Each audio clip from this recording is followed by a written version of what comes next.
பட்டையில weld அடிக்கிறேன், angle weld அடிக்கிறேன், எல்லாத்துலயும் வெல்ட் அடிக்கிறேன் நண்பா. நான் பைப்ல வெல்ட் அடிச்சா மட்டும் ஓட்ட வந்துருது நண்பா. என்னால பேனர் வைக்கிறதுக்காக தான் நானே வெல்டிங் மிஷின் வாங்கினேன். ஆனா வெல்ட் அடிக்க முடியல நண்பா. ஹோல்ஸ் விழுந்துகிட்டே இருக்கு அப்படின்னு சொல்லி தான் நிறைய நண்பர்கள் கேக்குறீங்க. பைப் அப்படின்னா ரெண்டு இருக்கு. ஸ்கொயர் டியூபையும் பைப்புன்னு தான் நிறைய பேர் சொல்லிட்டு இருக்காங்க. ரவுண்ட் சைஸ் பைப்பையும் பைப்புன்னு தான் சொல்லிட்டு இருக்காங்க. சோ ரெண்டுத்துக்குமே இப்போ நான் சொல்லி கொடுக்கக்கூடிய ரெமடியை நீங்க ஃபாலோ பண்ணீங்கன்னா டெஃபினட்டா சொல்றேன், நீங்க ஓட்ட இல்லாம வெல்டிங் பண்ணலாம். அது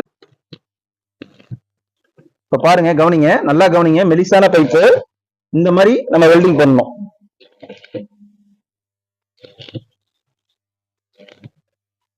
இப்ப வெல்டிங் பண்ணிட்டு வரோம் பாத்தீங்களா, இந்த மாதிரி நம்ம கொஞ்சம் கொஞ்சமா வெல்டிங் பண்ணிட்டு வரணுங்க.